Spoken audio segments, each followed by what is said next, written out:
the finances of Scotland, and many independent economists have made that observation.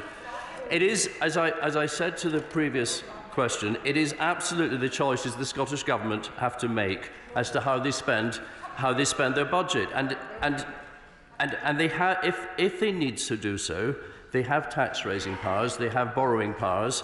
That is a decision for them. But equally, they have to choose what their priorities are. And I would say, keeping in the budget £20 million for an independence referendum no one wants is not responsible. Thank you, Mr. Speaker.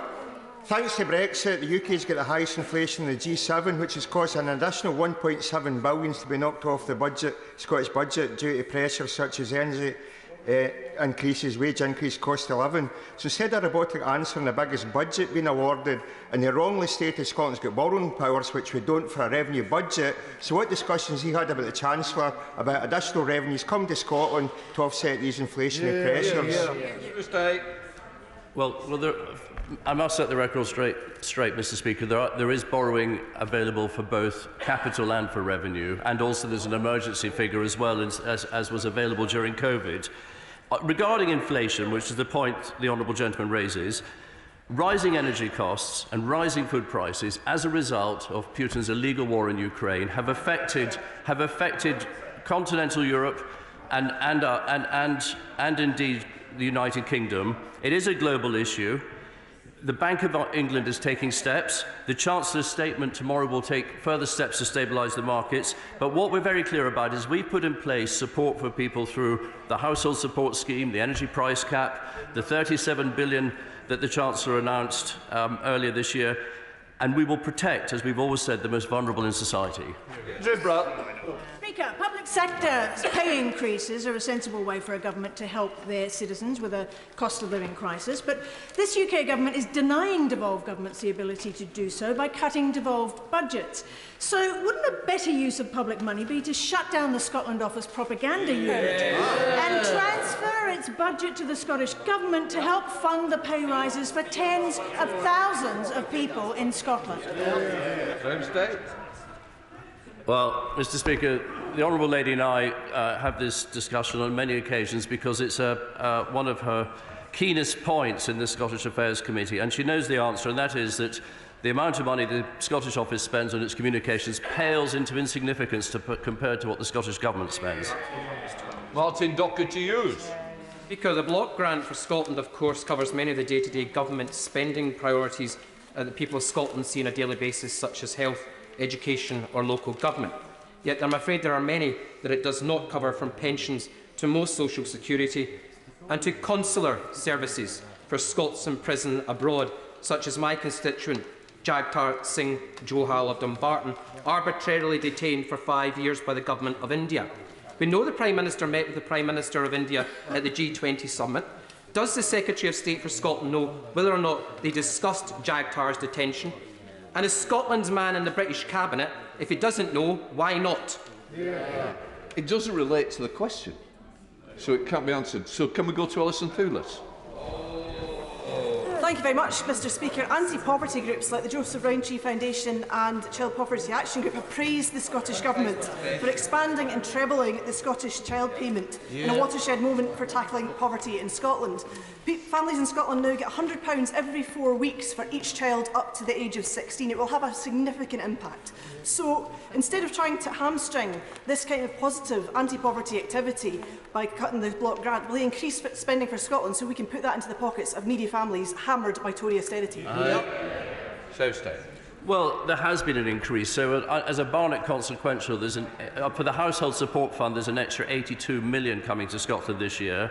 And as a result of the rates cut in England, there's an extra £296 million coming this year. And it's the Scottish Government's choice, and we have devolved some of those benefits, the Scottish Government's choice as to how they spend that money. Ross. Yesterday, Nicola Sturgeon wrote in the Financial Times that the Scottish Government's budget this year, and I quote, has not received a single additional penny from the UK Government. The Secretary of State will know that is completely false and is another example of this fibbing First Minister who has recently been forced to correct the official record in the Scottish Parliament for false claims made there. So does the Secretary of State agree that this is a misleading and incorrect quote from Scotland's First Minister, and will he outline what additional funding has gone from this UK Government to the Scottish Government this year? Well, my honourable friend is absolutely right, and as I just said to the honourable member for Glasgow Central, the extra funding from Barnett Consequentials going to the Scottish Government this year from the Household Support Fund is £82 million. It was £41 million last year, and the council tax rebate in England that I referred to has generated another £296 million going to the Scottish Government. Yeah. Kevin Foster. Thank you, Mr Speaker. In his assessment, did my right honourable friend reflect on what the impact on the Scottish Black Bloc grant would be of the separatist benches achieving their ambition of breaking up our United Kingdom?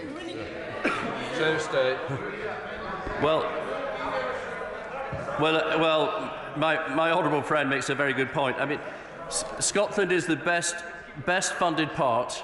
Scotland is the best funded part of Great Britain, and there is a union dividend. There is a union dividend there of £2,000 per man, woman, and child. We now come to Shadow Secretary of State, Ian Murray. Thank you, Mr Speaker. The Secretary of State, or should I say Lord Jack-elect, was blindingly loyal to the former Prime Minister, former Chancellor, the former Prime Minister and former Chancellor over the summer, who created the British economy, who crashed the British economy on the back of handing out tax cuts to the richest.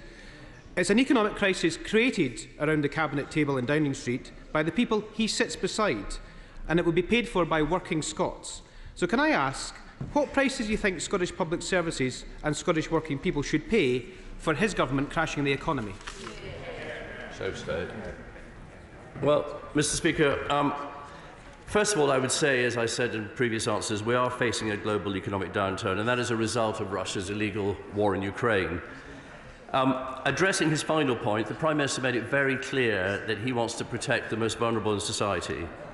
However, I do acknowledge, and he did refer to my previous roles in Cabinet, I do acknowledge that mistakes were made, and the Chancellor took immediate steps to restore market stability when he came into his new role.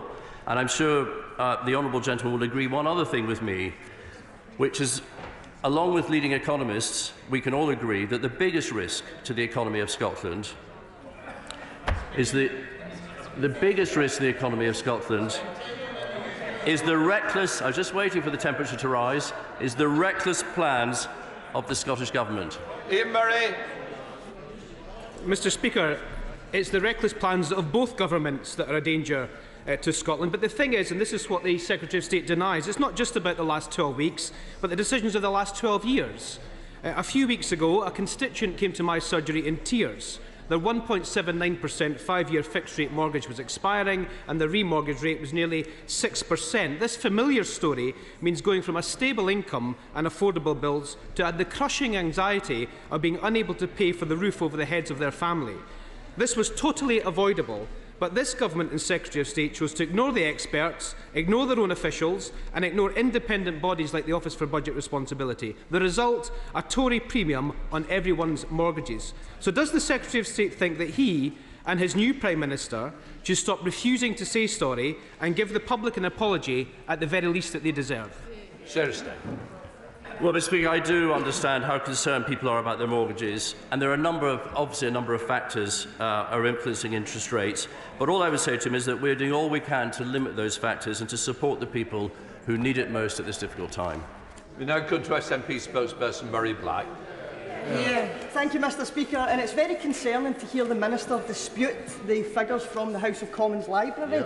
So let me just emphasise that Scotland's block grant is being cut. Our services are being eroded by Tory cuts, the economy is being undermined by Brexit, and as part of the UK, Scotland is facing the deepest recession in Europe. And this Government's response is more austerity, despite Scotland rejecting that premise for over 50 years. So will the Minister and the rest of his disaster capitalist Tories get out of Scotland's way and stop denying democracy and allow Scotland to choose its own path out of this nightmare? Secretary of State. Well, as the honourable lady knows, the party that's denying democracy is the one that doesn't accept the result of the referendum in 2014. Murray Black. Mr. Speaker, I wouldn't be here if we didn't accept the outcome. But anyway, and I don't need any lectures on democracy from a soon-to-be unelected Baron.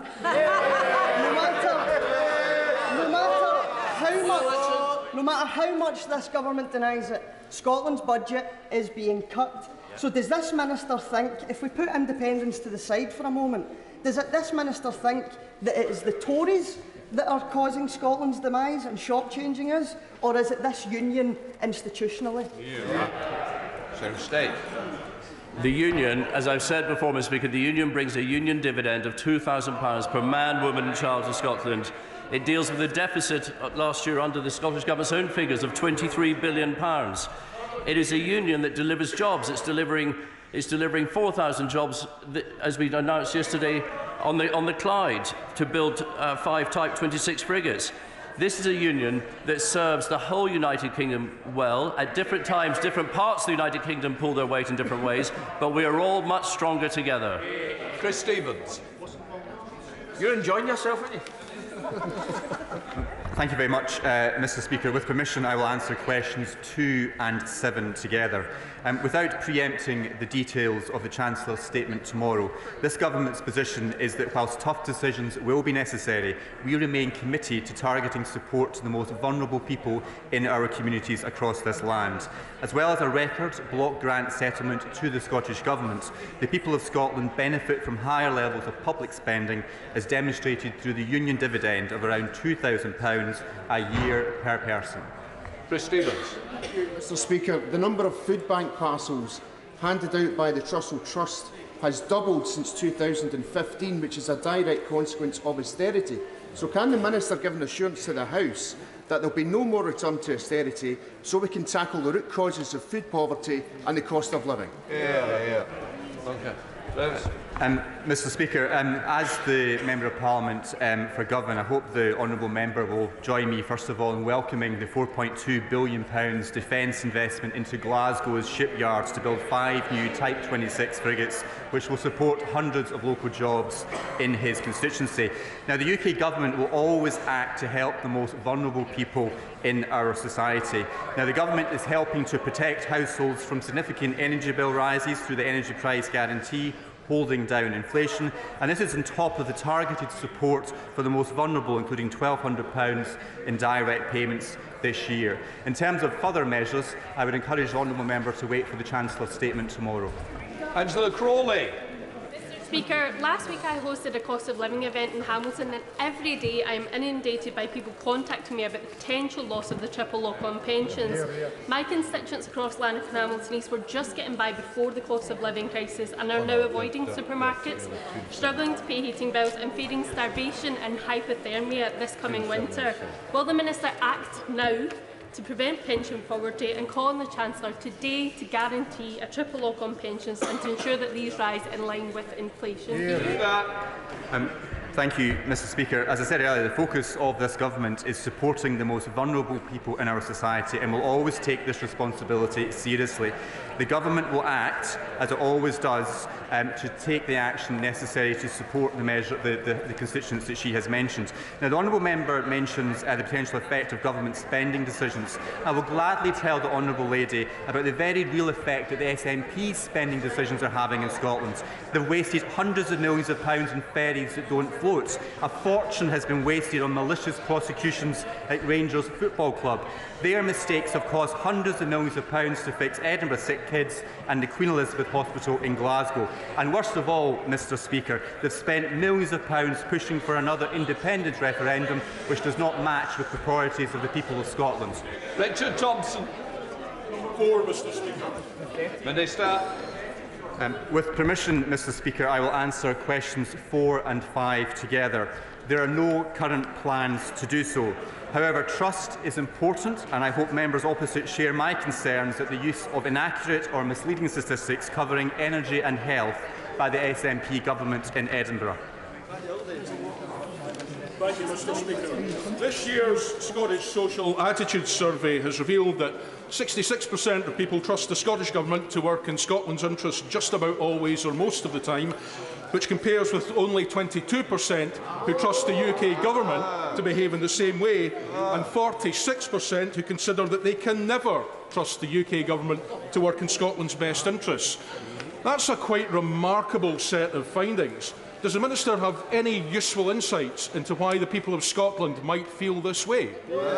Minister.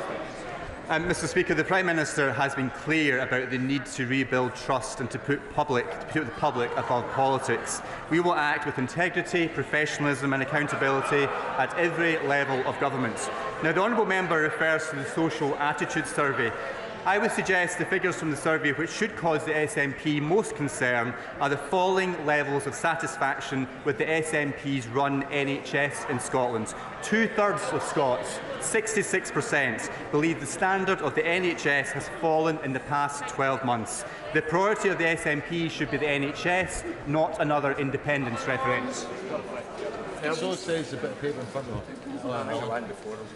Thank you, Mr. Speaker, and good morning. Mr. Speaker, allowing former Prime Ministers to fill the laws with their friends, funneling public funds to cronies during a pandemic, crashing the economy and debasing and embarrassing this Parliament by allowing a sitting member to appear in a reality TV programme, is it any wonder that people in Scotland don't trust the Conservative Government? Does the Minister think trust in the Government is low because of this, or is it the distrust in the Westminster system itself? I'm not sure it's relevant. Mr. Speaker, I struggle to hear parts of that question, but the people of Scotland can always trust this United Kingdom Government to be upfront and honest about the challenges that we face. Unlike the SNP government in Edinburgh, who refused to come clean about the huge economic impact of their plans to divide Scotland with another referendum.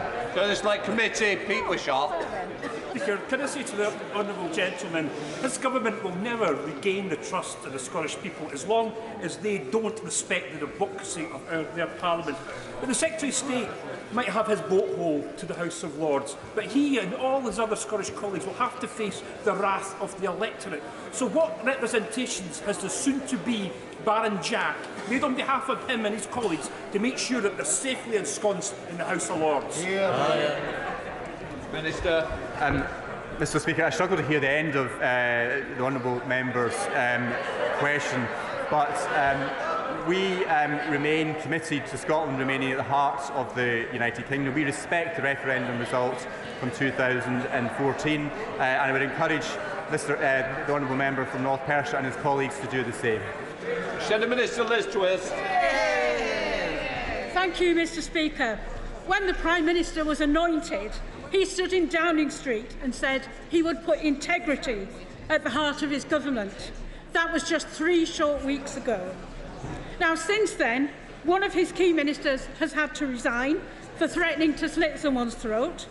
His Home Secretary is clinging on to her job, the one she resigned from a week before being reappointed. His predecessor has appointed his old mates and cronies to the House of Lords, and the old but newly appointed Deputy Prime Minister has been outed as a bully. Does the Minister think that speaks to integrity at the heart of government? Mr. Speaker, the Prime Minister has been crystal clear about the need to put integrity at the heart of his government. One thing is also certain, that the people of Scotland can trust this United Kingdom Government to deliver for Scotland, whether that be the delivery of the COVID-19 vaccines or the record £41 billion budget for the Scottish Government. This is what really matters, I would suggest, to my constituents in the Scottish borders and people across Scotland. Lynn Saxby. 6, please, Mr. Speaker. Minister. Mr. Speaker, the Government recognises the important role that infrastructure plays in supporting the commercialisation of floating offshore wind at scale across the United Kingdom, including the Celtic Sea, and is committed to building capacity in infrastructure and supply chain to support the growing offshore wind industry. Good. Move along. Lynn Saxby. Mr. Speaker, my right honourable friend will no doubt be aware of the Kincardine Flow Farm off the coast of Aberdeen. He may not be aware that the fabrication of these turbines took place in Rotterdam because UK ports do not have the capacity to do this work.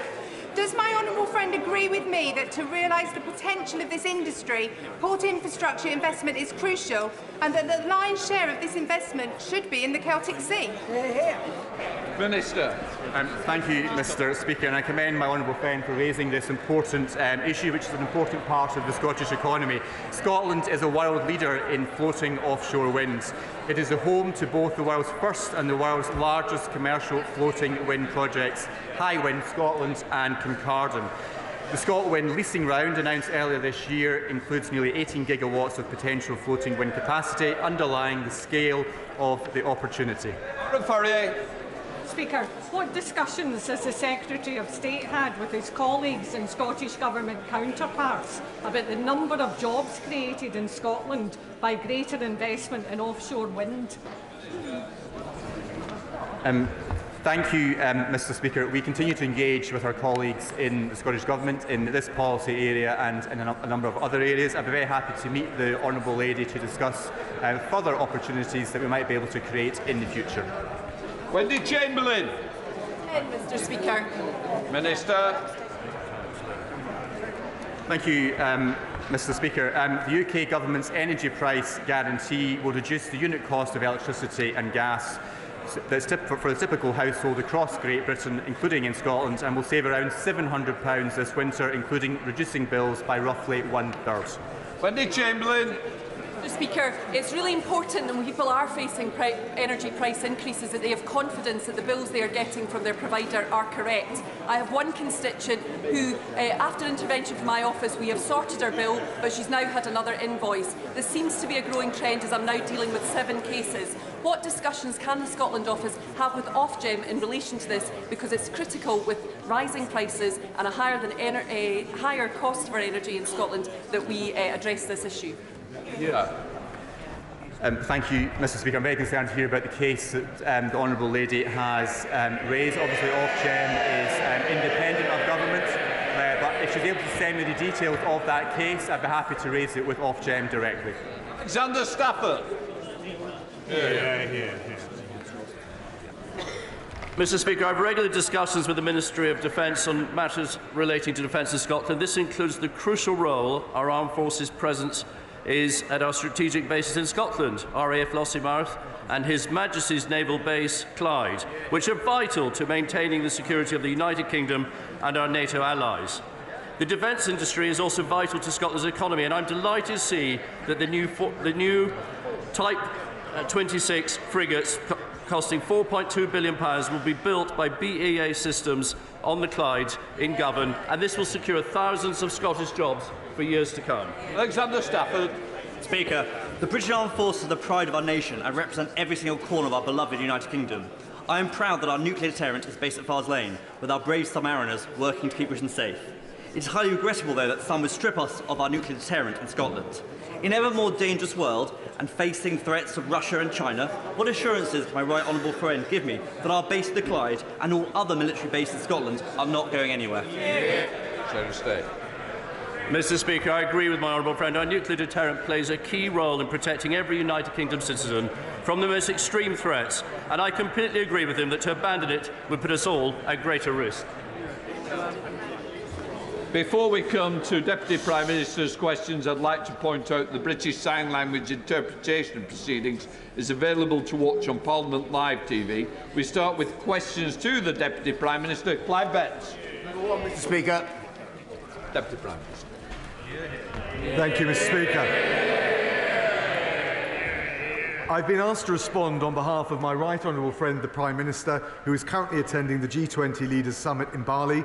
And I also say, Mr Speaker, after the missile strike in Poland yesterday, that we reaffirm our solidarity with Poland, we express our condolences with the victims, and we're working with our allies to determine precisely what happened. And the Foreign Secretary will be making a statement shortly.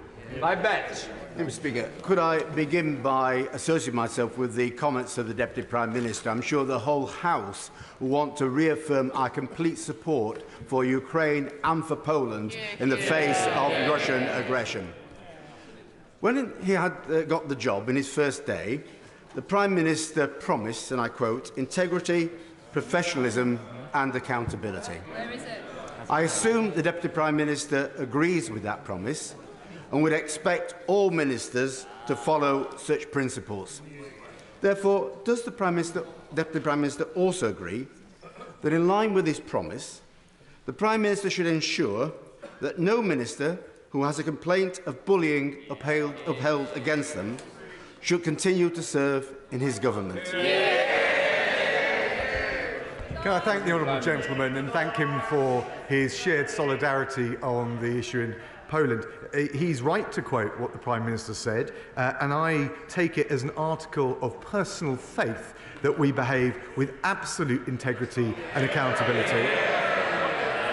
I am confident that I have behaved professionally throughout, but immediately I heard that 2 complaints had been made. I believe they were made yesterday. I was notified this morning. I immediately asked the Prime Minister to set up an independent investigation, and of course I will comply with it fully. Last week, many of my constituents are celebrating Gurpurab of Guru Nanak Dev Ji, who travelled the world with an important message about equality and seva, selfless service. It's something we see running through many of the actions carried out by Sikhs and others in my constituency of West Bromwich East through organisations like Midlands Langar Seva Society and Guru Har Rai Gurdwara. Would my right honourable friend join me in thanking the community for their ongoing seva and extend his best wishes for Gurpurab? Deputy Prime Minister. Can I thank my honourable friend at this important time of year for the Sikh community and the Sikh faith? I join with her in what she said. The Sikh community make an outstanding contribution in her constituency with the Midland Langar Seva Society and the Guru Har Rai Gurdwara in her constituency, but they also make an amazing contribution to the whole country, and we're grateful for it. General Deputy Leader Angela Rayner. Thank you, Mr. Speaker. And can I share the Deputy Prime Minister's remarks regarding the Sikh community and, most importantly, about the incident in Poland last night? I know the whole House stands united in our support for the Ukrainian people and sends condolences for the tragic loss of life. And Britain has an unshakable commitment to NATO and our allies, including Poland. The government has rightly requested we establish the facts and avoid unhelpful speculation, so I understand that the Deputy Prime Minister might not be able to go further today. But does he agree that last night's events aside, the fact that Russia is launching missile attacks on Ukrainian civilian infrastructure whilst world leaders meet shows the utter contempt that Putin has for international order? Deputy Prime Minister. Can I thank the Right Honourable Lady? I entirely agree with what she said. President Putin started this war, and whatever the determination made in relation to the events yesterday, they result, whether directly or indirectly, from the unlawful aggression perpetrated by the Russian government, and that's why the Prime Minister is out at the G20 rallying support, making sure we wean ourselves off energy dependence on Russia, making sure we make sure we've got the energy supply from other parts of the world, and I agree with what she said 100%. Angela Ray. Thank you, Mr. Speaker, and it's right that we condemn Putin in his strongest terms. But the G20 is also an opportunity to work together to tackle the economic challenges we all face. Yet as our international allies race to crack down on multinationals using tax havens to stash profits abroad, this government is dragging its feet to protect their profits. We have a budget tomorrow, Mr. Speaker, where it's briefed that tough choices will be impacting on families across Britain. Does he accept that every pound hidden in tax havens is a pound lost from the pockets of working families? Prime Minister. Well, can I thank the Honourable Lady? I mean, look, we want people to come to this country to create the jobs and to generate the tax revenue. Whether it's non-dom status, which was stricter under this government, given the changes we made, than under the last Labour government. Whether it's the Prime Minister's approach to big tech companies, where he's led the charge with the G presidency in making sure there's an international approach and delivering global minimum corporate tax rules. We have lowered the tax gap, the difference between the tax owed and the tax raised, to the lowest level, certainly lower than under the last Labour government, and will continue to do so. Angela Rayner. I notice non-dom status hasn't been abolished, though, Mr. Speaker, and the Conservatives... The Conservatives would have us all believe that the economic problems are out of their hands, when the truth is, Mr Speaker, it's working people paying the price for their choices. They've chosen to protect corporate profits and not household incomes. There are 38 countries in the OECD two-year growth league table. Where does the UK rank in that table? Deputy Prime Minister. Thank you. She'll know that on the latest data, unemployment remains at a 50-year low. Well, she's saying the Shadows Chancellor is saying it's gone up. It's half the level left by the last Labour government. And when it comes to GDP, and when it comes to GDP, she'll know that the IMF has said that we will have the strongest growth in the G7. Mr Speaker, I think the economic situation families face speaks for itself. But I'll answer the question for the Deputy Prime Minister. The answer is 38 out of 38 on growth. If there was a World Cup for growth, we wouldn't even qualify. Working people are paying the price for 12 years of Tory failure. The wrong choices by the wrong people. Now, after days of dodging and denial, this morning, the Deputy Prime Minister finally acknowledged formal complaints about his misconduct. But his letter contains no hint of admission or apology. This is anti-bullying. This is anti-bullying week. Will he apologise? Deputy Prime Minister. Can I thank the Right Honourable Lady? Look, in terms of the economic challenges which are global, caused by COVID and the war in Ukraine, we've got a plan to grip inflation, balance the books and drive economic growth. If we listen to the Honourable Lady, debt would go up, unemployment would go up and working Britons would pay the price. She asked about the complaints. I received notification this morning. I immediately asked the Prime Minister to set up an independent inquiry into them. I'm confident I behaved professionally throughout, but of course I will engage thoroughly and look forward, Mr Speaker, may I say, look forward to transparently addressing any claims that have been made.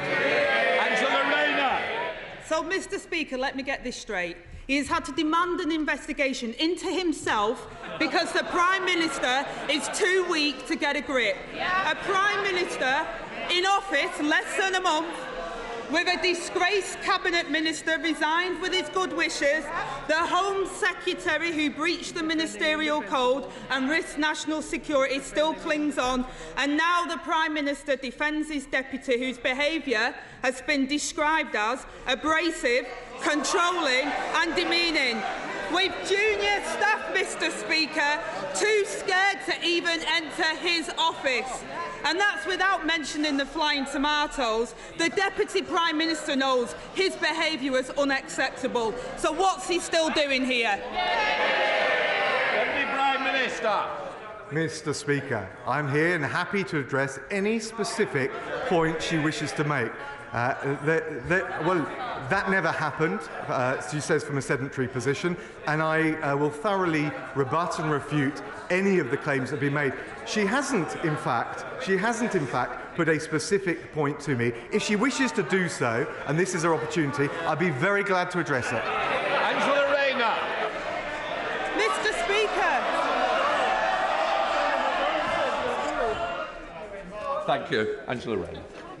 Thank you, Mr Speaker. Maybe he just doesn't think there's a problem, or maybe he's suggesting that civil servants are liars. Now he's reportedly banned from meeting junior staff without supervision. While we await an inquiry the Prime Minister hasn't even instigated, from a watchdog he hasn't even appointed. In the Prime Minister's letter, he did not say how and when this will be investigated or by who. No ethics, no integrity and no mandate, and still no ethics advisor. So when will they appoint an independent ethics advisor and drain the swamp? Mr Speaker, the recruitment of the new ethics advisor is already underway and taking place at pace. But may I say, Mr Speaker, there's a reason that she's come to the dispatch box with her usual mix of bluster and mudslinging. It's because they don't have a plan. Mr. Speaker. Mr. Speaker, we're helping people into work. She's in hot to the unions. We're protecting our borders. She voted against every single measure to control illegal immigration for this country. We're delivering cleaner growth and energy security. She wants to send billions in reparation payments abroad. The British people want a government that can deal with the real challenges, and they're not up to it. Lucy Allen. Thank you, Mr. Speaker. Hope House Children's Hospice provides dedicated end-of-life care to children from Telford and across Shropshire.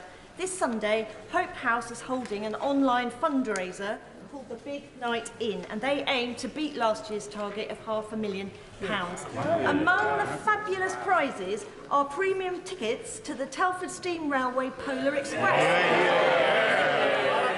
Lucky winners will enjoy a Christmas adventure to the North Pole, complete with hot chocolate, cookies, golden tickets, and the first gift of Christmas from Santa, which is the reindeer's silver bell. Please will the Deputy Prime Minister log on to Hope House Children's Hospice Big Night In this Sunday, and if he's lucky enough to win a pair of tickets to the Telford Polar Express, I should be delighted to go to the North Pole with him. So I thank you to go there. Be careful. Can I thank my honourable friend and congratulate her and Hope House Children's Hospice for the amazing work they do. I've been working very closely with Shooting Star Child Hospices, which is a similar organisation in my constituency. If she ever gets bored of the trains, I jumped out of an aeroplane at 15,000 feet to raise money for Shooting Star. She'd find it a thoroughly enjoyable experience. Deputy Leader of the SNP, Kirsten Oswald. Thank you, Mr. Speaker. And can I associate myself and my colleagues with the remarks made about the immense contribution of our Sikh communities? Mr. Speaker, the SNP extend our full support and condolences this morning to Poland following the death of 2 civilians last night. And while a full investigation is ongoing, we reiterate our calls for Russia to end its brutal war of aggression against Ukraine.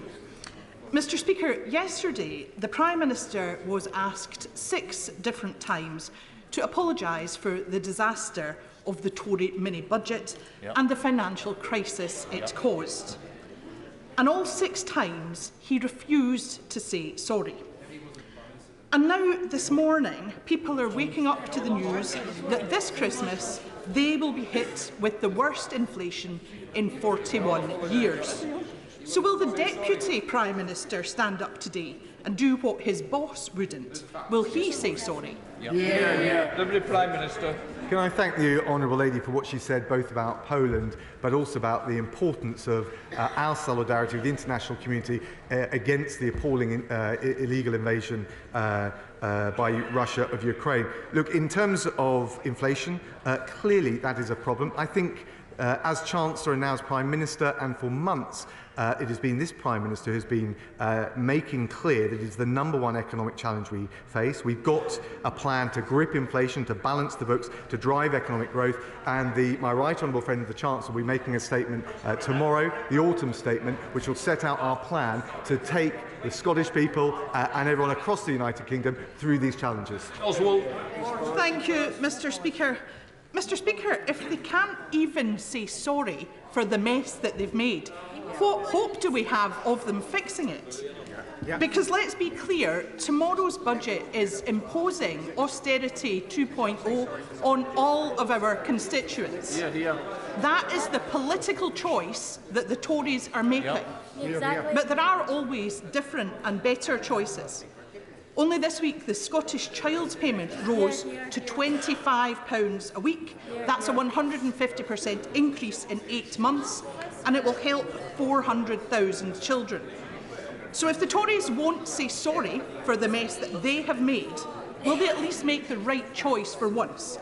Will his government join the fight against child poverty tomorrow, follow the lead of the Scottish Government and match the Scottish Child Payment? Deputy Prime Minister. The Honourable Lady will know that we are facing challenges that are faced all around the world because of COVID, because of the war in Ukraine. We've seen rising inflation in Germany, in the Eurozone, in the US. But the reality is This Prime Minister and this Chancellor have a plan. We're going to have more details set out in the autumn statement. But of course, the UK Government will continue to work with the Scottish Government collaboratively to safeguard and protect the most vulnerable right across the United Kingdom. And I think that's what the Scottish people expect. Belper Mills in my mid-Derbyshire constituency are in a state of disrepair. The community is hugely worried about their future. It matters not just for my constituents but for the whole country, because the mills are part of the UNESCO World Heritage Site in the UK. If appropriate redevelopment is not agreed soon, the site risks losing its World Heritage Site status. Will my right honourable friend confirm that the government will pay close attention to this case in order to ensure that we do not lose our World Heritage status? And will he come with me to visit the mill and discuss potential solutions with local people? Prime Minister. Can I thank my honourable friend for her campaigning on this? And yes, of course, we will continue to monitor the condition of Belper Mills and the planning applications. I think the best I can say is we strongly encourage all the local bodies, whether it's the council, the applicant, to continue to work together, because above all, her constituents will want to continue to celebrate the proud and rich tradition represented by Belper. Sir Geoffrey Donaldson. The Prime Minister will join me in welcoming the comments yesterday by the Foreign Secretary to the European Scrutiny Committee that securing Northern Ireland's place within the Union will be the priority of the Government in the negotiations with the European Union on the Northern Ireland Protocol. One of the benefits of that union is the support that the Government of the United Kingdom is providing to households and businesses across the entire country to tackle the cost of living crisis.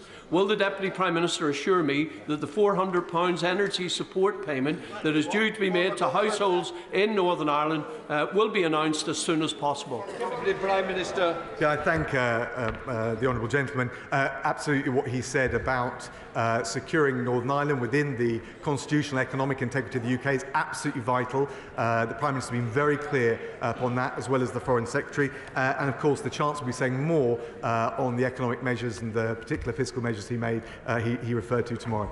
Sir Edmund Lee.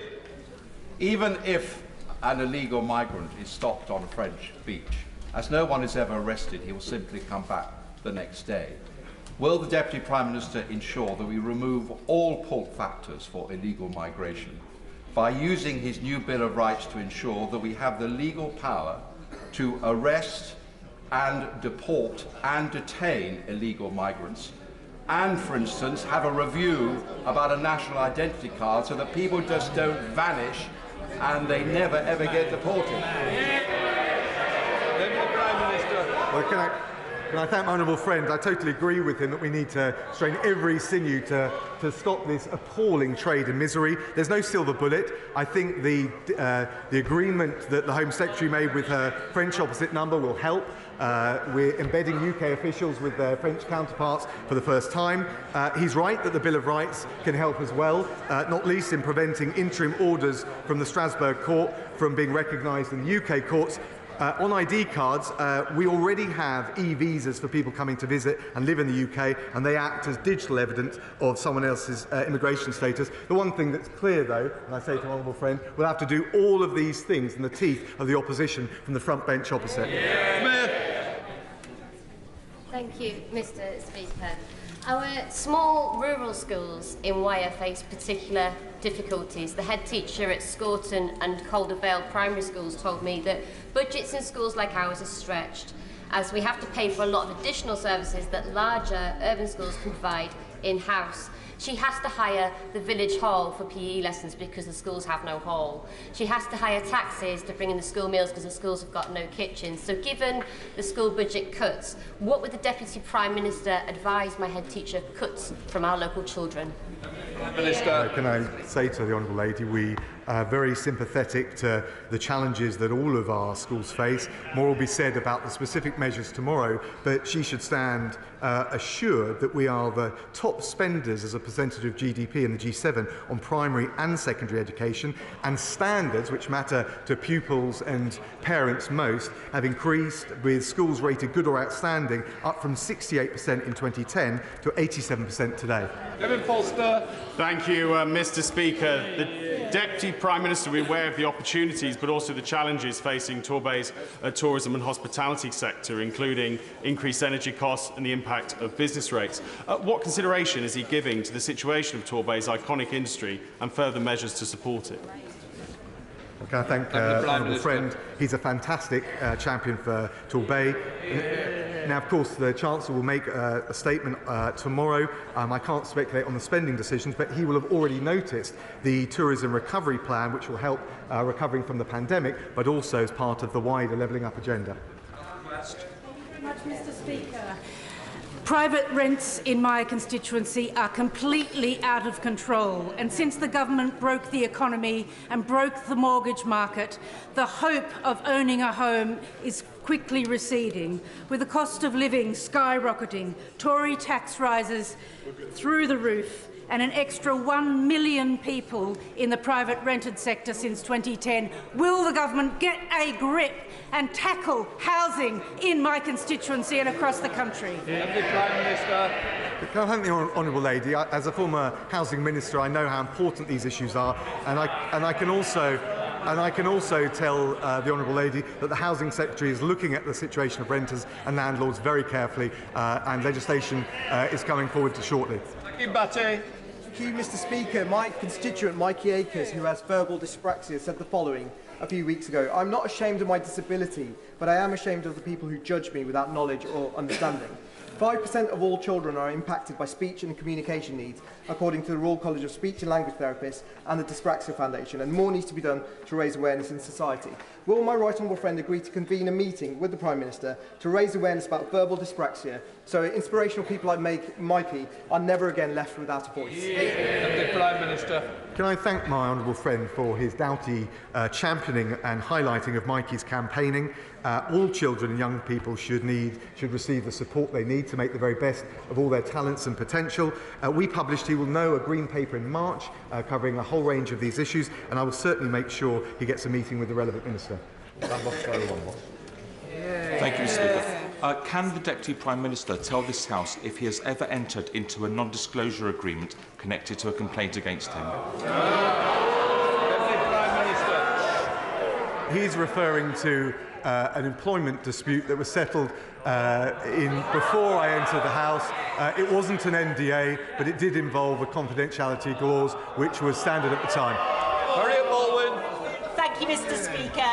And all our constituents want to see an end to the dangerous and illegal crossings of the Channel. And one of the best ways to do that is to make sure that services are delivered in the first safe place that refugees flee to. And in that context, the Deputy Prime Minister, as a former Foreign Secretary and Development Minister, would he commit to backing the work of Education Cannot Wait, which delivers education in those refugee camps? Prime Minister. Well, can I thank my honourable friend? She's absolutely right about the brilliant work they do. She will know how important the campaign for girls' education was, both the last Prime Minister but also this Prime Minister, and we will certainly look at what more we can do to support the brilliant work, particularly for children growing up in camps like that. Dr. Rupert. Thank you, Mr. Speaker. Does the Deputy PM's comeback, which I congratulate him on, and the new direction of tomorrow signal that the ban on no-fault evictions from the last manifesto is all back on after zilch from the last PM? And if so, can he, by emergency powers if necessary, get it on the statute book so no family, on a whim, gets left out in the cold this winter? Prime Minister. I know my right honourable friend, the Housing Secretary, is looking at all of these matters. He will have heard what she said, and I won't prejudice what further measures he's going to come forward with, but I will ask him to write to you to address the specific proposals you're making. Jacob Rees-Mogg. Mr. Speaker, I wonder if my right honourable and learned friend has noticed that the people who are currently criticising him, no thank you, who are currently criticising him have a record of bullying second to none. A Labour Member of Parliament left Parliament because of anti-Semitic bullying. A distinguished BBC journalist needed bodyguards at Labour Party conferences. And a current member of the Labour Party opposite, a right honourable member, was suspended from the service of this House for bullying. Does he think, as I do, that this is at the very least hypercritical, and maybe a stronger word that is not necessarily parliamentary?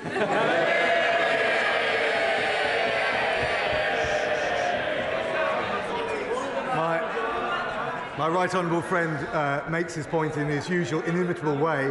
All I will say is I think it's important that we all take responsibility for our actions, and that's precisely what I've done today.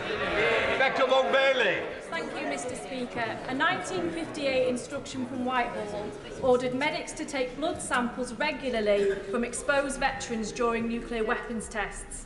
However, I've been made aware that many veterans and their families have reported being unable to obtain these test results, and so denied the ability to make any sense of what they, and in some cases their families, suffered. So can the Secretary investigate and inform me of the legal rights of these men in obtaining their medical records, and will he undertake to ask the Prime Minister to order these medical files be opened to veterans and the UK Health Security Agency immediately? Deputy Prime Minister. Can I thank the Honourable Lady? She's been a consistent champion on this issue, and I recognise and pay tribute to her for that. My understanding is that the information is available to veterans and their families who may request details of their service and medical records, but if she would like to write to me, I will make sure on the more specific point she made, she gets an adequate answer. Thank you, Mr. Speaker. I rise not to perpetuate partisanship nor parrot party lines, but merely to amplify the sentiments of the honourable lady for Salford and Eccles. The brave servicemen who did so much so long ago to ensure our safety, the nuclear test veterans, were recognised by former Prime Minister David Cameron, and in a meeting with the honourable lady and I, by the former Prime Minister, the member for Uxbridge. Will this Deputy Prime Minister and our new Prime Minister recognise them too, not only by doing what the Honourable Lady has asked for, but by giving them the service medal they so richly deserve, and we owe them? Deputy Prime Minister. Well, my right honourable friend is absolutely right, and we should forever be grateful to all those service personnel who participated in the British nuclear testing programme. I can tell him and I can reassure him we have asked officials to look again at recognition with medals, and any recommendations will be announced in the usual way. Judith Cummins. Thank you, Mr. Speaker. 7 years ago, in my first PMQs, a Conservative Prime Minister told me to stop griping and get behind his rail investment plans. A few weeks ago, the new Business Secretary said there really wasn't much point in going ahead with Northern Powerhouse Rail. Time and time again, Mr. Speaker, Tory Prime Ministers have promised NPR only to break their promises. So will the Deputy Prime Minister now put on record whether he supports Transport for the North's preferred option for NPR with the stop in Bradford? Deputy Prime Minister. I can tell the Honourable Lady that our £96 billion integrated rail plan will make the Northern Powerhouse Rail a reality. We're committed. We're committed to the project. The precise details will be set out in due course. Peter Byrne. If migrants who crossed the Channel from France illegally were immediately returned to France, it would stop illegal migration in this country. It would break the economic model of the people smugglers. And perhaps more importantly, it would stop thousands and thousands of people descending to northern French cities, which would be to the benefit of the French. So, Mr. Speaker, when the Prime Minister spoke to the French President, was a returns policy discussed? And if so, what was the Prime Minister? What was the President's response? Can I thank my honourable friend? He's absolutely right to raise this issue. I can't tell him the precise readout from the meeting. I haven't seen it yet. What I can tell him is, of course, the Home Secretary's deal, an agreement with her French opposite number, means a 40% increase in officers patrolling beaches in northern France. For the first time, ever. UK officers will be embedded with their French counterparts. There'll be investment in port security infrastructure, more technology and more wider European cooperation. We have taken all of these measures and all in the teeth of the opposition of the front bench opposite. They've opposed every single measure that we've taken to stop illegal immigration, including things where you'd think there was cross-party consensus, like life sentences for those traffickers that prey on human misery. Mr. Speaker, it's not trade unions who have run public services to the ground, it's the Tories. It's not asylum seekers fleeing war and famine who are inflaming tensions, it's the Tories. And it's not those in low-paid jobs who are trashing the economy. Again, it's the Tories. So can the Deputy Prime Minister inform the House when this Tory government will finally accept responsibility for their economic, social and political mismanagement rather than blaming everyone else? Deputy Prime Minister. Well, Mr. Speaker, it's not a matter of blaming anyone, it's a matter of the team effort, the shared endeavour, working with the Scottish Government to make sure we get a grip on inflation, the #1 priority. And it's got to be said, if the Honourable Lady takes the position that we agree with inflation-busting pay rises, as difficult as these decisions are, we will only see inflation stay and prolong for longer. That will hurt the most vulnerable in our communities, whether it's in Scotland or across the rest of the UK. We have a brilliant Home Secretary, but the Deputy Prime Minister will be aware of a wicked, ambitious bullying campaign led by the opposition to get us sacked over the past 4 weeks or so. So can the Deputy Prime Minister please reassure me and the people of Ashfield that the Home Secretary will be given all the tools that she needs to solve the migrant crisis and keep the bully boys out of number 10?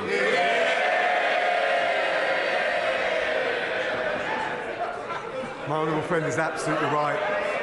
We fully support the Home Secretary and the important measures she's taking, whether it's the Rwanda scheme, whether it's implementing the Nationality and Borders Act, and whether it's the New Deal with France to make sure that we collaborate with our international partners on what is a shared issue. And the one thing that he can also rest assured is it will be opposed tooth and nail by the Labour Party opposite. Thank you, Mr. Speaker. In 1936, people from my constituency in Jarrow marched to Parliament demanding jobs. They were living in poverty and were hungry. 86 years later, and 39% of kids in Jarrow are still hungry. So will the Deputy Prime Minister and his government end this scandal and commit to providing free school meals to all 800,000 children, 40,000 of them in the North East, to households in receipt of universal credit? Deputy Prime Minister. Can I thank the Honourable Lady? She'll know that we've extended the eligibility of free school meals to 1.9 million pupils. There's also, on top of that, the £200 million holiday activities and food programme, and then £1,200 of direct payments to the most vulnerable. But I would just gently say to her, we also need to keep an eye on the macroeconomic picture. The #1 priority is to get inflation down, and we won't be able to do that if we follow the plans of the benches opposite. Esther McVeigh.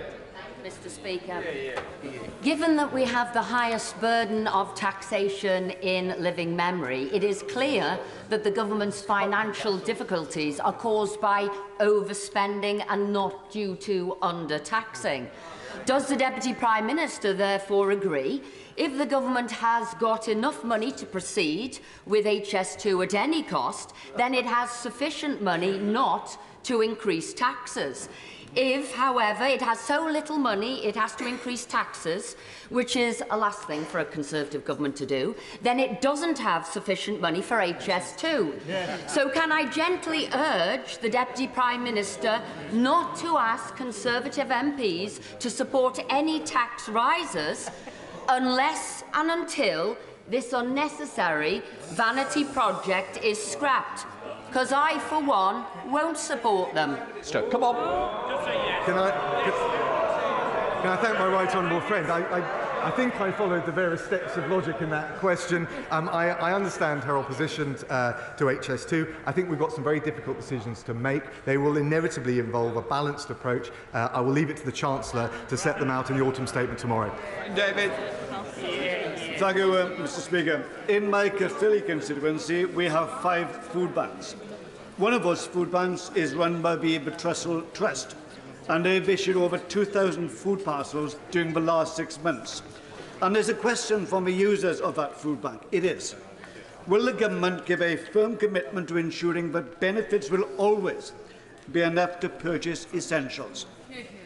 The Prime Minister. Well, look, he raises a really important point, and we're doing everything we can to support those who may be reliant on food banks or otherwise struggling to make ends meet. He can see that, the honourable friend can see that with the £1,200 cost of living support that are going to the 8 million most vulnerable households, with the energy price guarantee and further measures for pensioners. My right honourable friend, the Chancellor, will set out further measures tomorrow. But of course, as I said before, the #1 priority is getting inflation down. We won't be able to do that if we follow the spending plans of the party opposite. Final question, Salmon Hall. Thank you, Mr. Speaker. My right honourable friend is also the Justice Secretary, and everybody in this House, irrespective of party, will know for the reputation of this House that standards are important.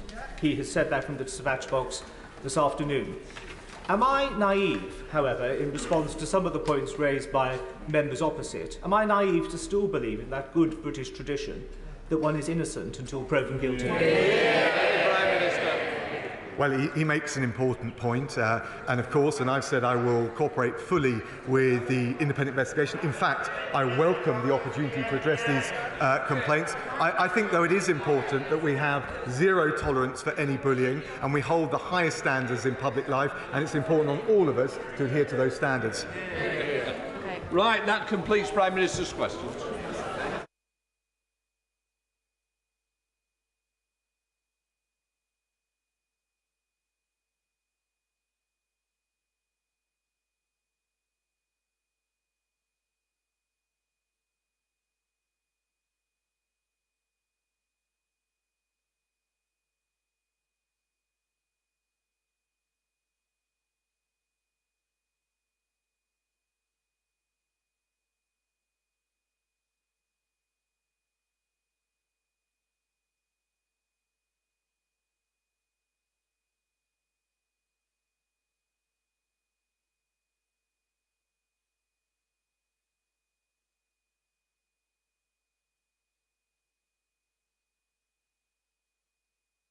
Right, let us start with the urgent question.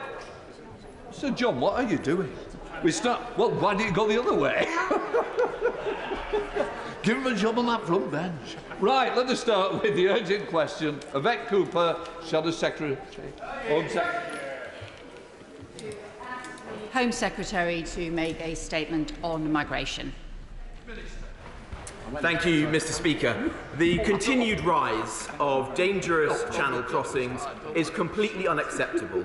This phenomenon is not only a clear abuse of our immigration laws and deeply unfair on the British people, but it puts the lives of those who attempt these journeys in grave danger. This government is determined to put the people smugglers out of business and to make this route unviable. This week, my right honourable friend, the Home Secretary, met her counterpart, Minister Darmanin, to agree a new multi-year strategic and operational plan with France. This will be supported by UK investment of up to €72 million in 2022-23. It includes a 40% uplift in UK-funded officers patrolling the French coast over the coming months, improved security at ports, cutting-edge surveillance technology, drones, detection dog teams and CCTV to help detect and prevent these crossings. For the first time, reciprocal teams of embedded officers will be deployed on the ground in control rooms to increase the joint understanding of this issue. This renewed partnership will enable us to build on our joint partnership with France, which so far has seen good progress, with more than 30,000 illegal crossings prevented since the start of the year, hundreds of arrests made, and 21 organised crime gangs dismantled. Beyond our ever closer collaboration with France, we will also work closely with other international partners, including further upstream, to help address issues closer to their source. The UK will be joining near neighbours to countries to agree collective action to tackle illegal migration. and my right honourable friend, the Home Secretary, is today discussing these issues at the G7 Interiors Ministers meeting in Germany. These are issues of the utmost seriousness, and they've been discussed at prime ministerial level. We're taking action to deter those intent on exploiting the UK's generosity by implementing the Nationality and Borders Act, pursuing migration partnerships with safe countries like Rwanda, cracking down on those here illegally, and expediting returns agreements.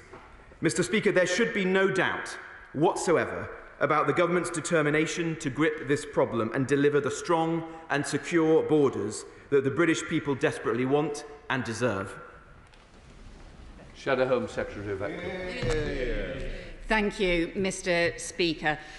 27 lives were lost in the Channel a year ago, and a criminal gang was profited from sending people to their deaths. Can you tell us whether anyone has been prosecuted or convicted for that awful event? We have long called for a stronger agreement with France to stop these dangerous boat crossings, and that's why it's important there is scrutiny on this. Additional beach patrols are welcome, and the intelligence sharing is clearly vital. It's unfathomable it wasn't happening already, but the level of convictions is pitiful. Just 4 a month on average.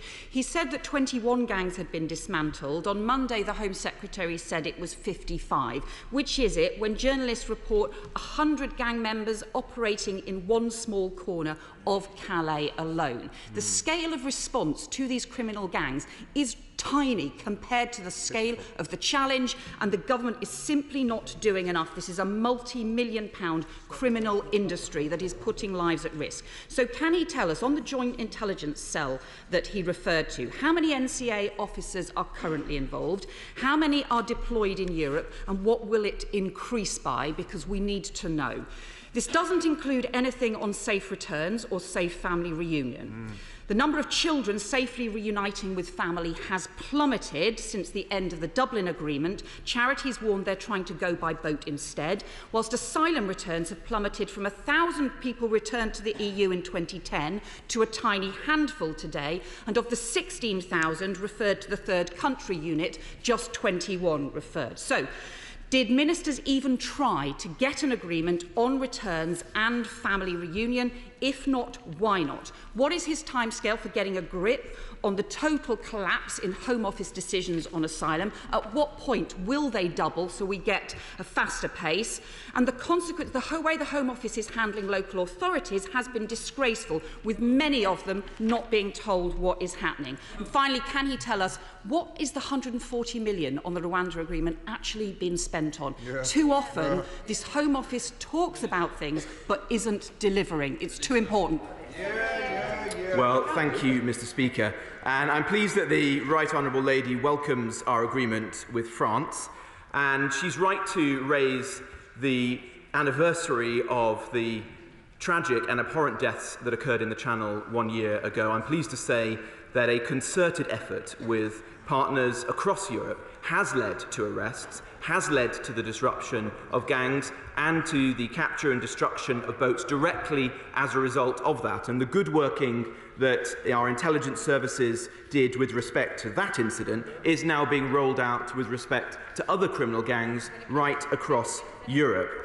The agreement that we've reached with France will enable our world-class intelligence services now to be directly in the room with their French counterparts, ensuring that the intelligence that they're gathering, which is very rich, and I've observed myself on visiting the clandestine command in Dover, is now able to be passed on in real time to their French counterparts, ensuring that more crossings are stopped, more arrests are made, and more criminal gangs are disrupted. And I think that will make a very positive impact in the months to come. But I would politely point out to the Right Honourable Lady that she is becoming like a broken record when it comes to immigration. She opposes everything helpful that we on this side have done, and she suggests nothing useful.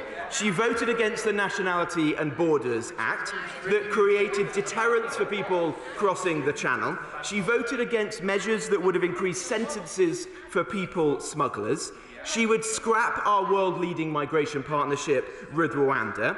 She voted against our plans to remove dangerous foreign national offenders. And one of the key policy platforms upon which her leader, the leader of the opposition, stood for the leadership of the Labour Party, is to close down our immigration removal centres, the very centres where we house people like foreign national offenders, like murderers, like rapists, as we're trying to get them out of the country. The truth is that the party opposite is the party of uncontrolled migration. It's the party of mass migration. We understand the instincts of the British people, and my right honourable friend, the Home Secretary, and I will do everything to ensure that their will is implemented and we secure our borders. Mark Jenkinson. Thank you, Mr. Speaker. The Minister knows well the problems I have with Serco's procurement of accommodation in my constituency of Workington, and I thank him for his engagement in recent days. Can he confirm to me, given the woeful communication with MPs and local authorities in recent days and weeks, that lessons will be learned and that communication will be stepped up? Well, I'm grateful to my honourable friend for the productive and constructive conversations that we've had. It is absolutely essential that the Home Office and indeed partners like Serco treat local authorities and indeed members of Parliament with respect and engage with them productively. Since my arrival in the department, I've set in place protocols now so that all members of Parliament and local authorities will be notified in good time before hotel and other accommodation is procured, and that we move to a better procedure than that, whereby there is effective and constructive engagement in the days prior to taking the accommodation. It is worth saying, however, that these are the symptoms of the problem. The real core of the issue is the fact that 40,000 people have chosen to cross the Channel this year alone, and that places immense strain on our system. That is what we need to tackle. That is what we on this side of the House are committing to do, and that is what the opposition refuse to address. A simple spokesperson, Anne McLaughlin. Thank you, Mr. Speaker. The £120 million totally wasted on the Rwanda plan could have quadrupled the number of caseworkers and cleared the backlog in asylum cases urgently. Can we have a department focused on the nuts and bolts of getting the job done instead of crazy, brutal and counterproductive headline-chasing policies? Because this, after all, is the root of all of our problems. This and the lack of safe and legal routes. I submitted a written question a number of months ago asking for a list of all the safe and legal routes, and it wouldn't even have filled that space. So can we do something about that? The revelations in ITV's documentary The Crossing about 27 Channel deaths last November were utterly heartbreaking, and they were horrifying. Did the Home Secretary discuss with counterparts how best to ensure disputes about precisely where a boat is play a distant second fiddle to actually saving people's lives? And can I end, Mr. Speaker, by just saying how disappointed I am after the Minister distancing himself from the Home Secretary's crass comments on migrants, today to hear him talk about murderers and foreign offenders. We're talking about asylum seekers, and he brings up murderers as if they're one and the same thing, and it's an absolute disgrace because he knows the impact that has not just on asylum seekers but on all migrants. Well, the Honourable Lady needs to face the facts. We on this side of the House will always behave with decency and compassion because those are our values. But we will not be naive, and we are capable of making the distinction between genuine refugees, genuine asylum seekers who are fleeing persecution and human rights abuses, and Albanian economic migrants coming to this country for all the wrong reasons. We're also perfectly capable of making the distinction between good people who deserve our protection and support and bad people who are foreign national offenders who need to be removed from the United Kingdom as soon as possible. I'm surprised to see her joining in with the opposition who want to close down the very detained centres where we keep those people while we try to get them out of the country. She says that she's disappointed that we're pursuing Rwanda. Well, I think Rwanda is an important part of our efforts to tackle illegal migration because deterrence has to be suffused throughout our entire approach. Everything that we do to create further pull factors to the UK ensures more people cross in perilous ways across the Channel, more pressure is put on our public services, and prevents us from helping those people who genuinely deserve our support, like those people who've come from Ukraine or Afghanistan or Syria on our resettlement schemes. And I'll say it again, as I've said it before, if the SNP wanted to help with this issue, they would address the fact that proportionately Scotland, and in particular SNP local authorities, take fewer people on those resettlement schemes than any other part of the United Kingdom. Kevin Foster. Thank you, Mr. Speaker. I don't envy my right honourable friend having to do this UQ, having done a few myself. But I know he'll recognise that it's system-wide reform that's needed of the asylum system. Whilst the deal with France is welcome, it will only make a small part of what needs to be done overall. But a particular point I'd focus on is this issue of notification engagement with local authorities, which seems to have disappeared, as we are aware from the situation in Torbay. Can you reassure me it will now actually be restarted? Because at the very least, a common courtesy is to notify MPs and local authorities, not as find out via third parties. Minister. Yes, and can I pay tribute to the honourable gentleman for his good service in this role and others previously.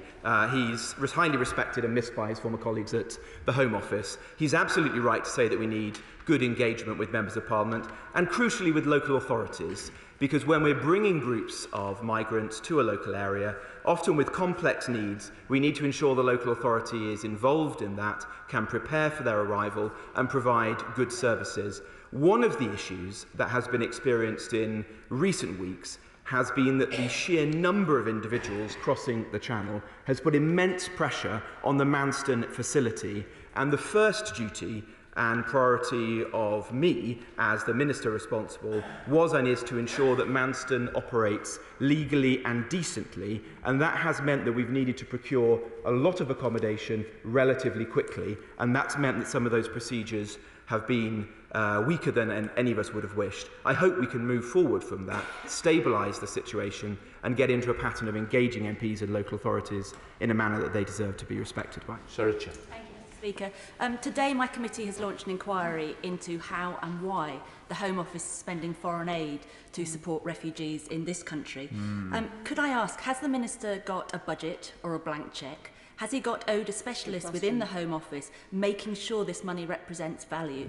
And also, does he think it's morally right to be spending money that should be going to the poorest in the world, propping up the Treasury, which other countries are spending their own money to fund refugees in their own countries?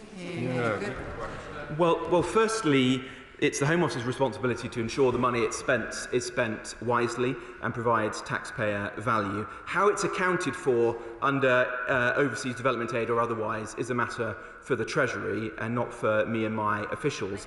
But the point that really is at the heart of this is that we need to ensure that we stop people crossing the Channel illegally. We don't want to be spending billions of pounds addressing this issue. The opposition, I think, does, because they oppose every single measure we take to try to address it. We want to get people out of hotels, and we would like to move to a system which is based on resettlement schemes like the Ukraine scheme, like the Syria scheme, like the Syria scheme, whereby we choose people at source, they come to the UK, we're able to prioritise our resources on them, and we don't waste, frankly, hundreds of millions of pounds managing a problem of economic migrants who should not be in the UK. Ben Bradley. Speaker, this weekend a new migrant hotel was set up in my constituency. I was contacted on Sunday and told that it would be happening, future tense. I subsequently found out that it actually happened already on Saturday. And as yet, it's now Wednesday. We still have no details as to who, how long, what is in place around that facility.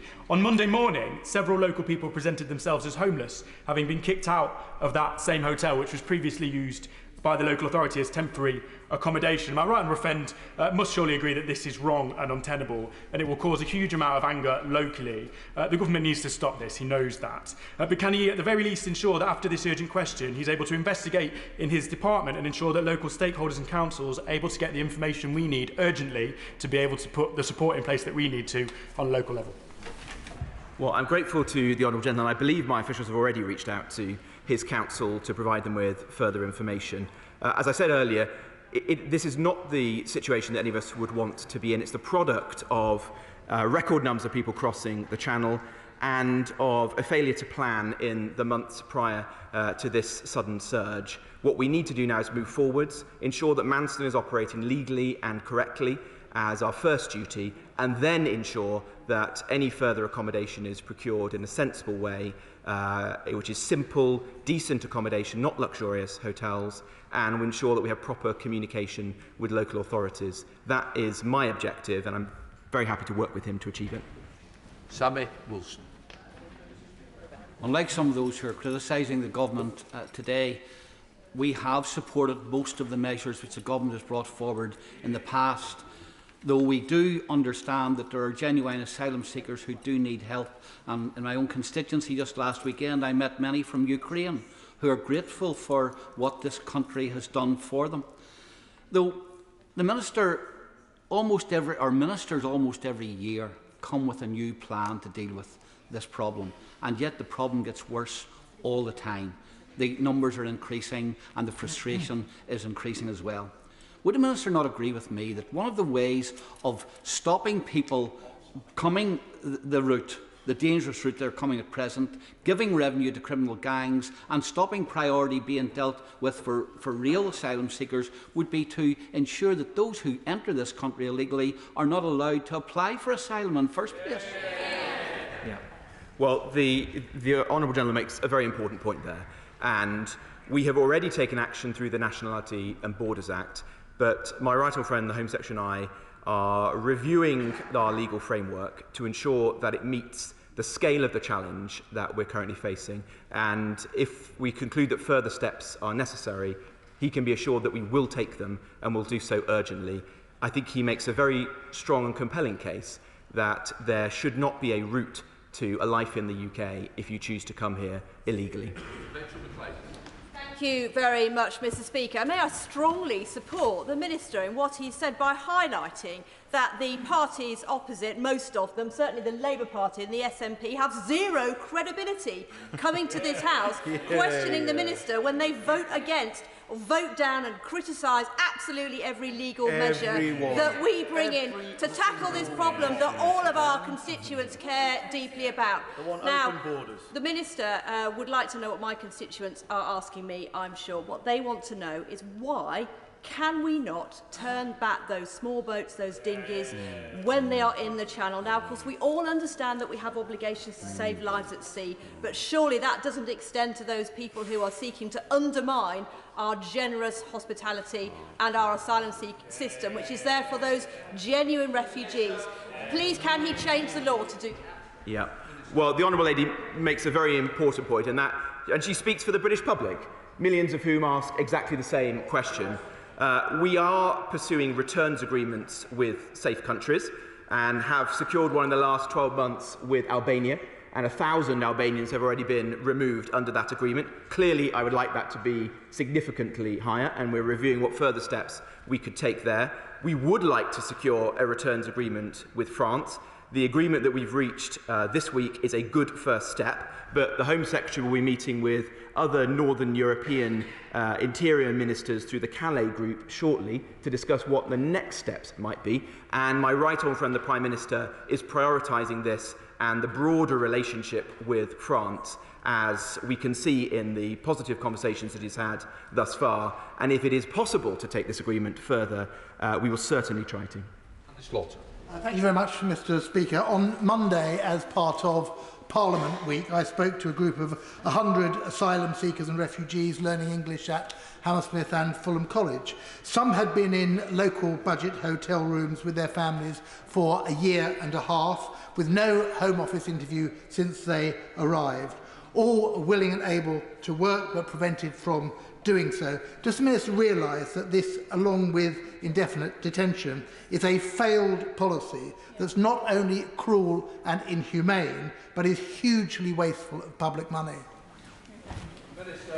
Well, on the subject of indefinite detention, I respectfully disagree. I think there's an important role for detaining individuals, particularly foreign national offenders, whilst they're here in the UK and until we can remove them from our shores. And if we had further capacity, we may well detain more people, frankly. But on the point of whether migrants whose asylum claims are being processed should be able to work, there are arguments on both sides, and I know that opinion differs on both sides of this House. On balance, I take the view that it isn't wise to enable asylum seekers to work because there are already significant pull factors to the UK as a result of the relative ease of working here, access to public services, the fact that we have relatively high approval rates for asylum seekers, and I'm not persuaded it would be wise to add a further pull factor to that mix. Thank you, Mr. Speaker, and I would like to thank my right honourable friend for what he is saying and doing on this vital subject. But I shall be here all of next week, ready to vote for whatever legislative changes are necessary to protect people who need asylum and to defend our country from people who deliberately and willfully break our laws. So please would he apply the toe of his shoe to the bottoms of the people who need to draft the legislation that we can all support. Well, I'm grateful for that, and I will take that back to my officials in the department. He can be assured that the Home Secretary and I are doing everything we can, and if there are further legislative changes that we can make, in the spirit of what he's just said, that individuals who come here from safe countries looking for a better life, but not for the safety from persecution, human rights abuses and war that asylum was designed to support, we will make those changes and we'll secure the borders as a result. Thank you, Mr. Speaker. As we've already heard, on the 24th of November last year, at least 27 people drowned while attempting to cross the Channel in a dinghy, including a little girl. 5 are missing and only 2 survived.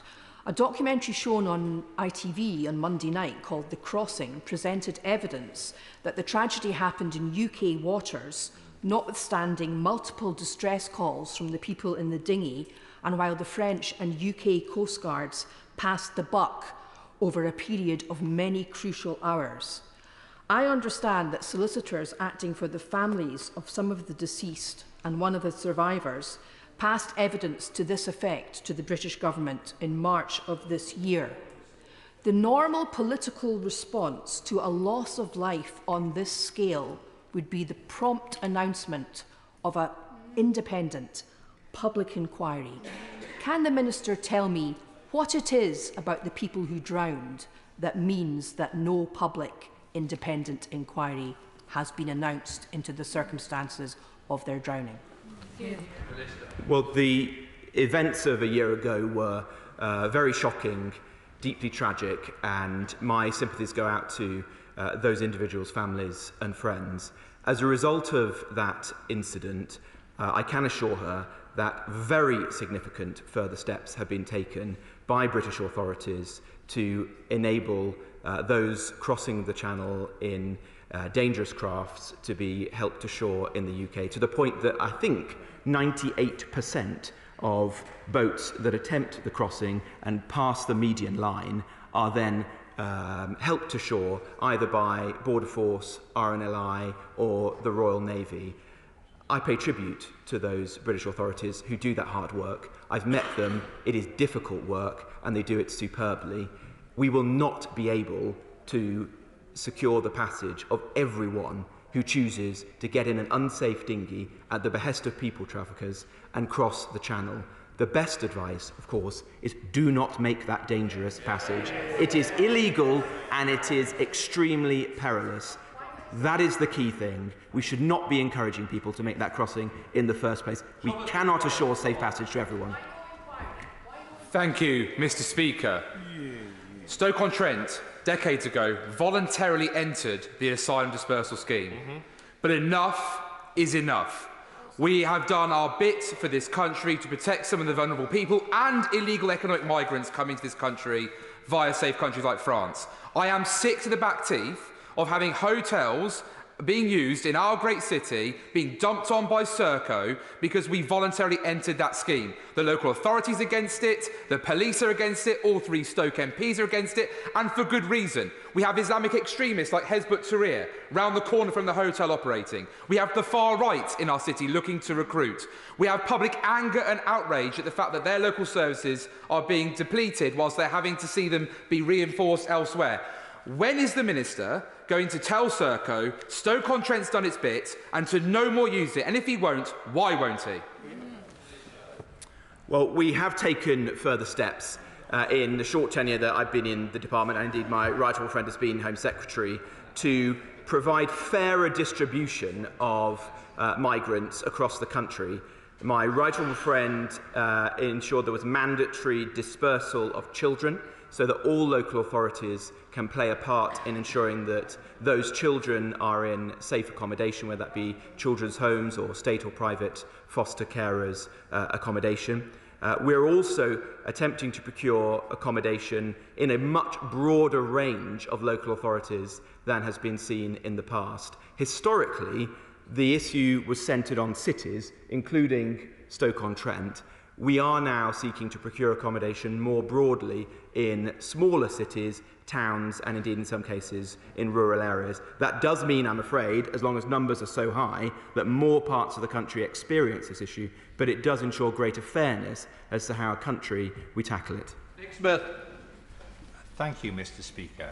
Is it true that the Home Secretary disagreed with the former Prime Minister, the member for South West Norfolk's ideas on extending the seasonal agricultural workers scheme to help provide extra important temporary migrant labour for our farming sector? I'm not aware of any such disagreement. Andy Carter. Thank you very much, Mr. Speaker.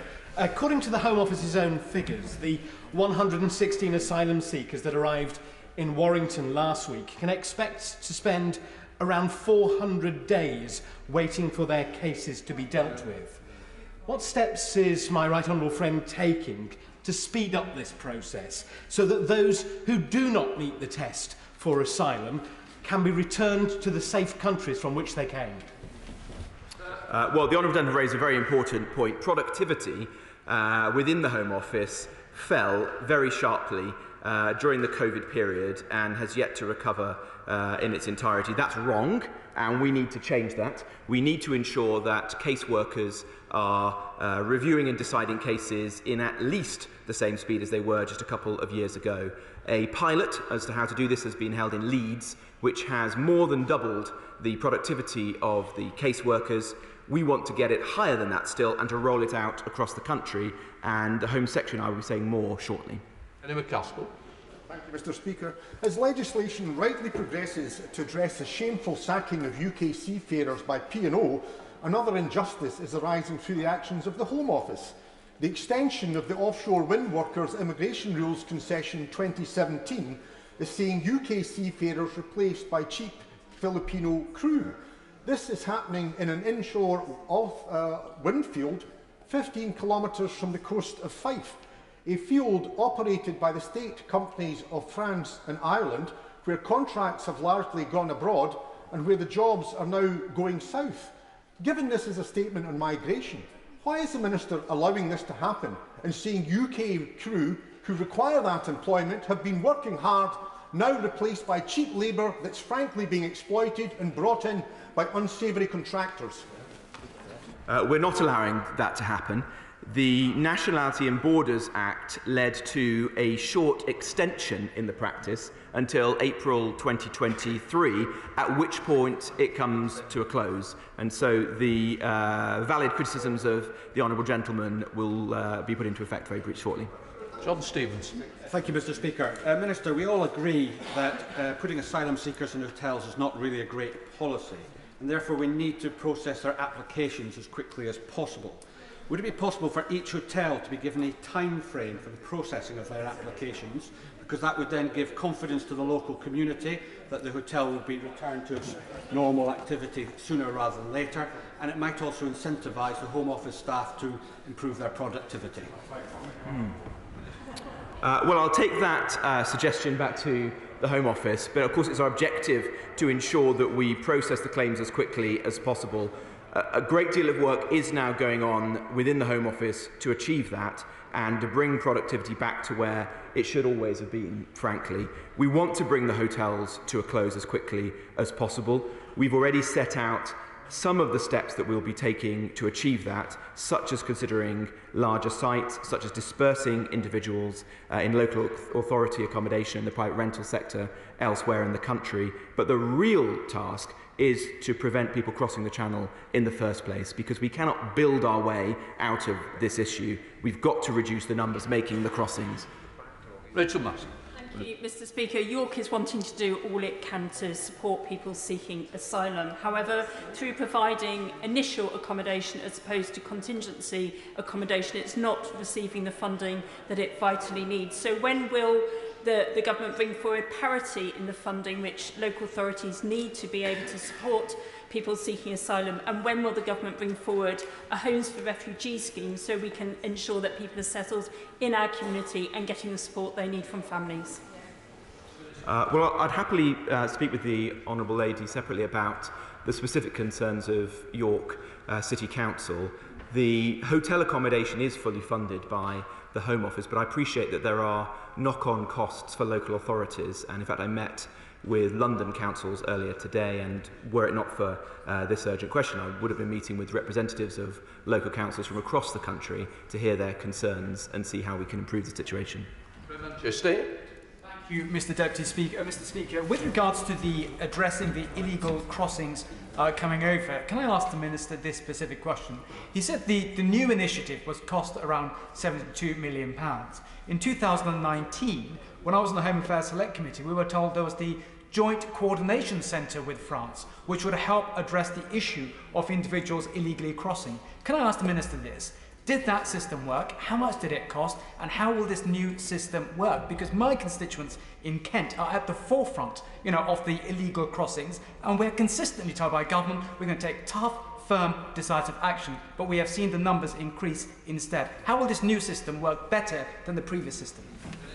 Well, I don't want to overstate the value of this agreement. I think it's an important step forwards, and it might presage further agreements with France in the months or years to come.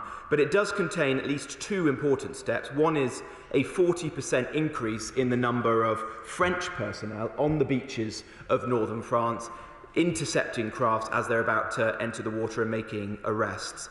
The current number of French officers on the beaches intercept around 40% of the craft. So if we can increase that by 40% again, you can see that that will lead to a significant reduction. And then the joint centre that we will be establishing with our French counterparts will ensure that the very sophisticated intelligence that the British security services are now drawing up as to what's happening in northern France can be delivered in real time to their counterparts. Samuel Roberts.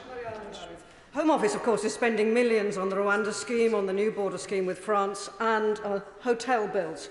But I'm told by a council with a hotel in their area that they have yet to receive any money from the Home Office. And the serious concerns have been expressed by the Children's Commissioner of Wales as regarding the welfare of migrant children in hotels. How is the Home Office working with Welsh Government, Welsh local authorities and Welsh health trusts to ensure that these services are fully funded? And how is the welfare of migrant children in Wales being monitored? Well, were it not for this urgent question, I would have been meeting with representatives from Welsh local authorities, including the Welsh Local Government Association. I will reschedule that as soon as possible. One of the aims of that is to ensure we have the best possible engagement with those local authorities, and we support them in the broader needs of these individuals, including health and education. Mr. Speaker, senior police officers in my constituency tell me that the majority of serious organised crime and the drugs trade in Blackpool is now orchestrated by Albanian gangs. Does the Minister recognise that some of those crossing in small boats who then subsequently abscond when they arrive this country are playing a part in fuelling a crime epidemic in towns such as Blackpool? Well, the evidence presented to us by the security services, such as the NCA, does show that there is a significant and concerning link between Albanian migrants coming to the UK and criminality. And anecdotally, the honourable gentleman and others have raised those issues with me. We do screen all migrants when they arrive illegally at Dover, and we have counter-terrorism officers and others there to ensure that we catch as many individuals as possible. But I'm afraid there is a serious problem here, and that's why we need to take the most robust action we can and remove economic migrants from Albania as swiftly as possible. Can you inform the House whether the British government have found an airline willing to facilitate its Rwanda policy? Privileged Style have joined two other airlines, Titan Airways and Air Tanker, in stating they won't participate in deportation flights. Isn't it the reality that commercial operators are turning their backs on the government's immoral policy? Well, I don't believe that the Rwanda policy is immoral. I don't think there's anything ethical about allowing individuals to cross illegally in the Channel, risking their lives and those of their children. We want to create a system that is suffused with deterrence so that people don't make the crossing in the first place, and if they want to claim asylum, do so in the first safe country that they enter. France, of course, is a perfect choice. Thank you, Mr. Speaker. When our own citizens, never mind visitors, come to this country, they dutifully form a queue and present their passport at border control.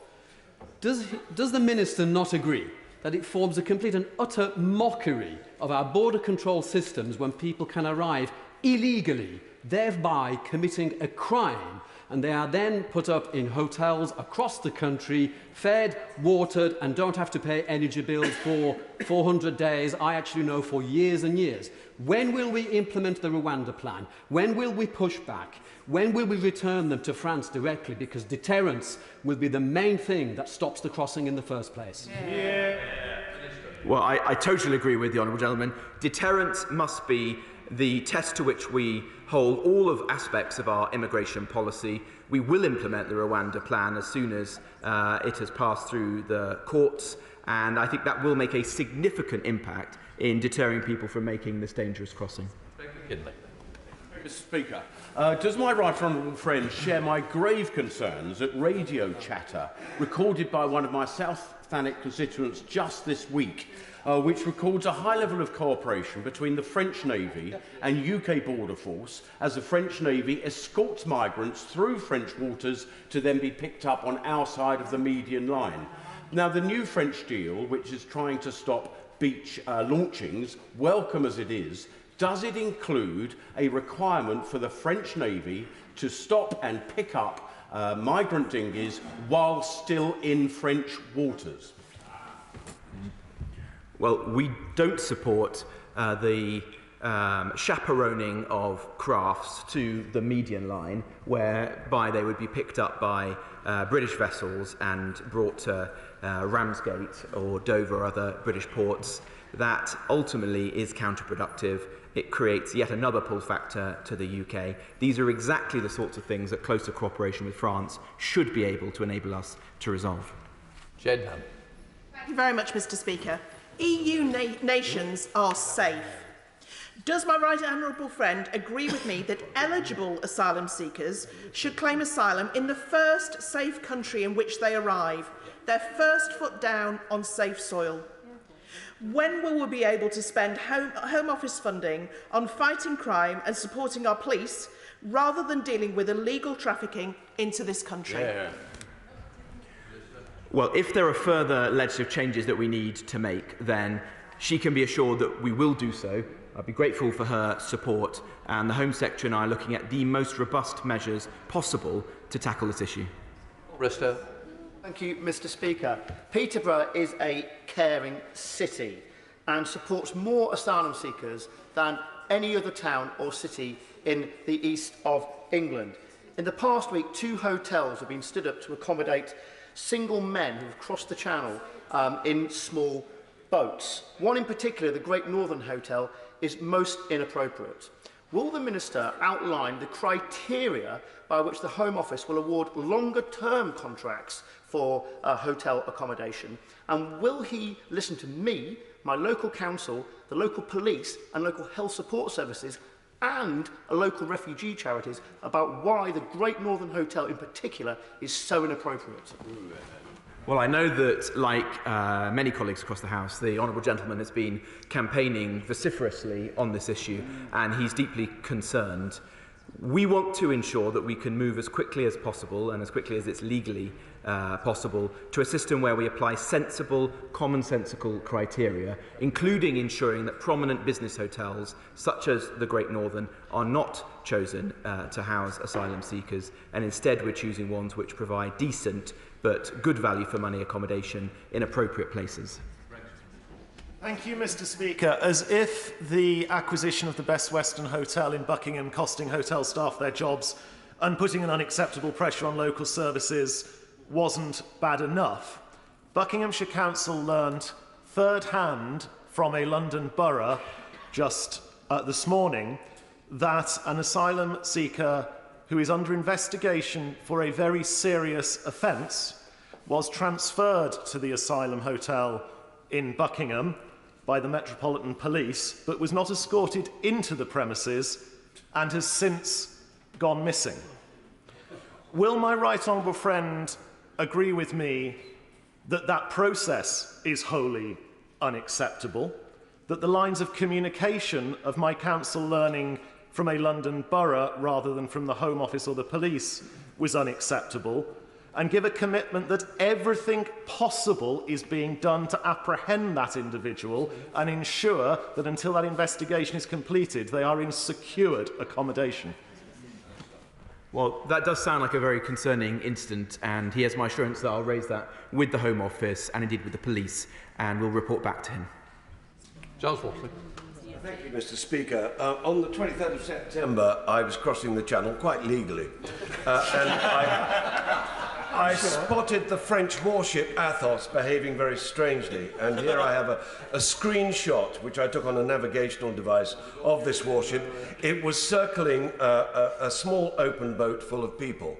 It made no attempt to pick these people up as it should, and as a yachtsman I can tell you these people were in danger. They should have been taken off, but it was rather escorting, as my honourable friend said, that boat to our shores. Now, I'm pleased with the deal that the Home Secretary made, and it is a good first step, as my right honourable friend said. But in my view, it doesn't go far enough. Should we not push to get British boots on the ground and on the beaches alongside their French counterparts in joint operations to keep people on the shores of France, on the shores of the continent? Well, the honourable gentleman makes an important point. Of course we would like to have an effective returns agreement with France, and we would like to have British officers supporting their French counterparts in northern France. Those issues remain for discussion with France, but it is an important first step that we now have our officers working with their French counterparts in the control centre, so that the very sophisticated intelligence that we are now gathering is being shared in real time and acted upon by the French. Well, yesterday, the National Crime Agency confirmed that Albanian organised crime gangs are ferrying thousands of young men to illegally enter this country so that they can set up, take over, run cannabis farms across the country. On arrival, they claim asylum, and then the Home Office transports this criminality to communities up and down the country to infiltrate the local crime scene. One such is Kettering, where there is a quite disgraceful proposal to house up to 150 potential Albanian single males in a 50-room hotel with no kitchen facilities, right slap bang in the middle of Kettering town centre. It is the biggest nighttime economy in Northamptonshire. It's near a family park. These young men will be milling around, getting into all sorts of trouble. I can't think of a worse location for asylum hostel. Will the Immigration Minister meet with me urgently so that I can explain to him why this proposal should not go ahead? Because from where I'm sitting at this present time, His Majesty's Government is neither protecting our shores nor protecting my local community from an increase in imported crime. Yeah. Well, the honourable gentleman raises some very important concerns, and I'd be more than happy to meet with him. He and I have already spoken, but a formal meeting would be an obvious next step. Sloane Saxman. Mr Speaker.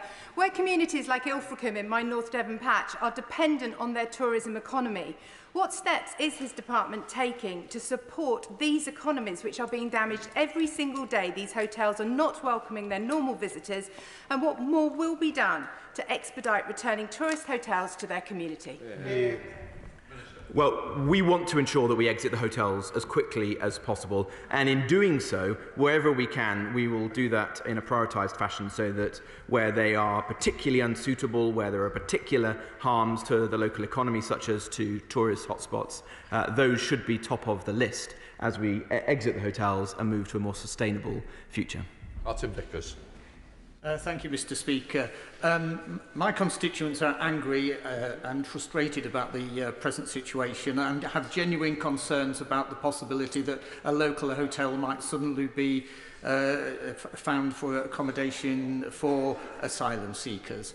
But, Mr Speaker, I also see the other side of the coin. In my role as the Prime Minister's trade envoy to the Western Balkans, I actually meet many Albanians who are here illegally, who are working in our health service and other public services. But they are being targeted by unruly elements in our society. So there are losers on all sides, Mr Speaker. None of them, whether they're the Albanians or my constituents, can understand why the government cannot get to grips with this and process the applications in a seemly manner and on time. What additional resources are being put into ensuring that that takes place? Well, we have put further staff into the processing centres. There will shortly be 1,500 decision makers working through the claims. And as I said in answer to earlier questions, we're determined to ensure we get back to sensible levels of productivity so we can bust the backlog. But that isn't the sole problem